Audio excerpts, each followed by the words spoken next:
Happy Sabbath po sa inyo. Kumusta na ang inyong ilang araw na hindi natin pagkikita? Miyerkules, kita tayo, Huwebes, Biyernes. Parang isang araw lang ano po. At Sabat na uli na ating araw na pinakihihintay. Nagtataka lang ako sa iba bakit they hate Sabat. Pero kung tutuusin, ito ang tinakda ng Panginoon para sa kanyang bayan. Hindi ibang araw, hindi linggo, hindi Biyernes. Sabat po, ito ay Sabado. Ngayon po ipagpapatuloy natin ang ating pagbabasa sa aklat ng Exodo. Ano po? At sa pasimula tayo hihingi ng gabay sa ating Panginoon. Manalangin po tayo. Ama namin Diyos sa langit, maraming salamat po sa inyo. Salamat po sa isang buong sanlinggong nagdaan na kami po inyong ginabayan. Biniyayaan, Ama. Pinahiram ng buhay at kalakasan. Pinaramdam niyo po sa amin ang anyong pagmamahal sa amin. Kahit na kung minsan kami po ay nalulugmok sa problema, pero nandyan po kayo upang alalayan kami. Maraming salamat po sa inyo. Ngayon po ay magpapatuloy kami sa pagbabasa sa aklat ng Levitico na sana ay gabayan kami ng banal na Espiritu upang kami po ay makaunawa sa mga bagay na inyong nais ipabatid sa amin. Pagpalain din po ang mga taong manonood, makikinig habang sila'y nasa biyahe, habang sila'y nasa tahanan at kung saan man. Salamat din po sa inyo, sa mga taong ginagamit nyo upang ito po ay i-share. Ang lahat po ay hinihiling namin at pinagpapasalamat sa pangalan po ng aming Panginoong Hesus. Amen. Okay, pagpatuloy na po natin. Levitico 7, 1 hanggang 38. Ito ang mga tuntunin tungkol sa handog na pambayad ng kasalanan. Napakabanal ng handog na ito. Ang handog na pambayad ng kasalanan ay doon papatayin sa pinagpatayan ng mga handog na sinusunog at ang dugo nito iwiwisik sa paligid ng altar. Ang lahat ng taba nito ay ihahandog. Ang tabang buntot, ang tabang bumabalot sa laman loob, ang mga bato, at ang taba nito, pati na ang maliit na bahagi ng atay, lahat ito'y susunugin ng pari sa altar bilang handog sa Panginoon sa pamamagitan ng apoy. Ito'y handog na pambayad ng kasalanan. Ang matitira ay maaaring kainin ng mga anak na lalaki ng mga pari, pero dapat nila itong kainin doon sa banal na lugar dahil napakabanal nito. Iisa ang tuntunin sa handog, sa paglilinis at sa handog na pambayad ng kasalanan. Ang karne sa mga handog na ito ay para sa paring naghandog nito. Ang balat naman ng hayop ay inialay bilang handog na sinusunog para rin sa paring nag-alay nito. Ganoon din ang lahat ng handog na butil na inialay bilang handog na pagpaparangal sa Panginoon na niluto sa horno o sa kawali.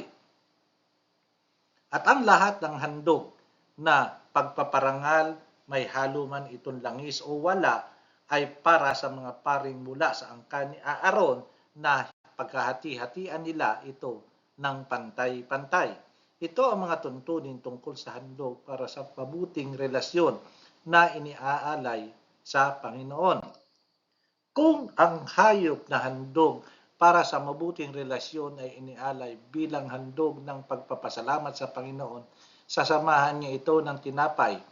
Magdala siya ng tinapay na walang pampaalsa katulad ng makapal na tinapay na hinaluan ng langis, manipis na tinapay na pinahira ng langis at tinapay na mula sa magandang klaseng harina na hinaluan ng langis. Maliban dito, magdadala rin siya ng tinapay na may pampaalsa. Siya ay maghahandog mula sa bawat uri ng tinapay na ito bilang kaloob sa Panginoon. At ang mga tinapay na ito ay nihandog para na sa paring nagwiwisik ng dugo ng hayop na handog para sa mabuting relasyon. Ang karne ng hayop na inihandog bilang pampasalamat sa Panginoon ay dapat kainin ng taong naghandog nito at ang sambahayan niya at ang pari sa araw na iding iyon.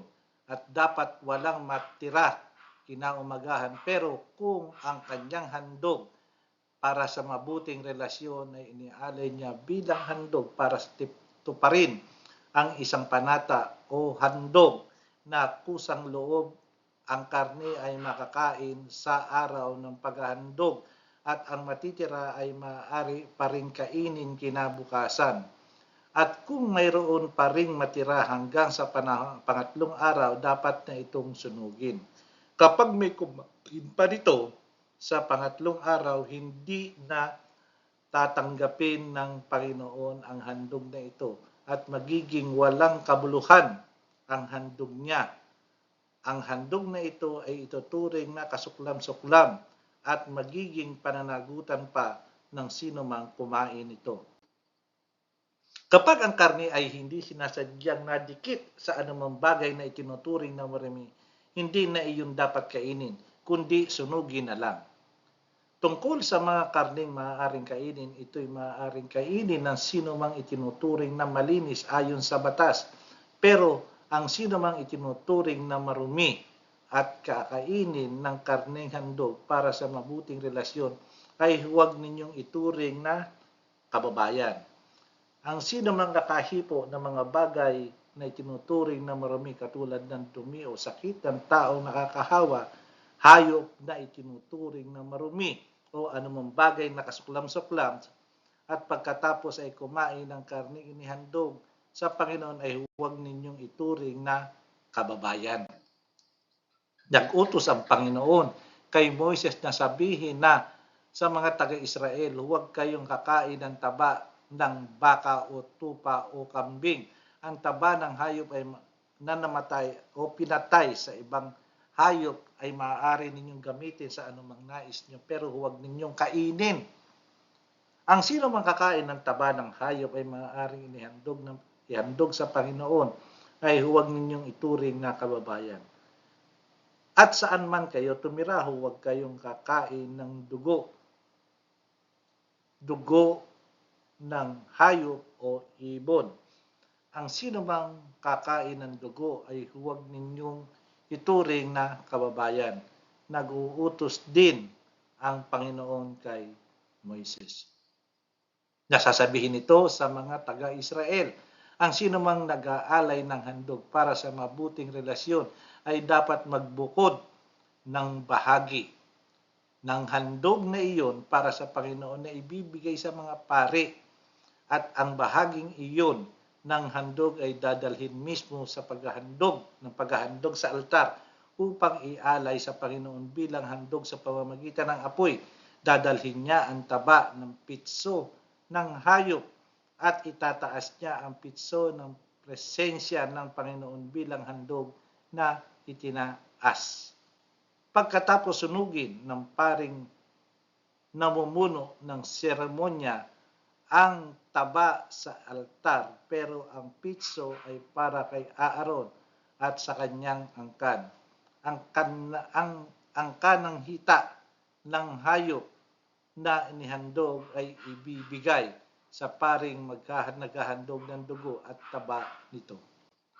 Sapagkat ibinigay ng Panginoon ang pitso at paa ng inyong handog kay Aaron at sa kanyang angkan, ito ang bahaging para sa kanila magpakailanman. Ayon sa bahagi ng mga handog sa pamamagitan ng apoy para sa Panginoon na ibinigay kay Aaron at sa kanyang mga angkan mula sa araw na sila'y itinalagang maglingkod sa Panginoon bilang pari. Ng araw na iyon, inordinahan sila, nag-utos ang Panginoon sa mga taga-Israel na dapat nilang ibigay ang bahaging iyon sa mga pari na para sa kanila magpakailanman at dapat itong sundin hanggang sa susunod pang henerasyon. Iyon ang tuntunin tungkol sa handog ng sinunog, handog sa paglilinis, handog sa pambayad ng kasalanan, handog sa pagtatalaga at handog para sa mabubuting relasyon. Ang tuntunin ito ay ibibigay ng Panginoon kay Moises doon sa ilang sa bundok ng Sinai noong nag-uutos ang Panginoon sa mga taga-Israel na maghandog sa Kanya. Nakita niyo mga kapatid ang mga tuntunin po ito sa paghahandog na naman. sa paghahandog kung saan-saang bagay sa mga nagkasala at kung saan gagamitin at sino ang karapat-dapat tumanggap ng handog at sino ang dapat kumain at kung ano ang gagawin doon sa mga bagay na hindi gusto ng Diyos. Napakaganda po. Dapat ito ay maging hawaran natin.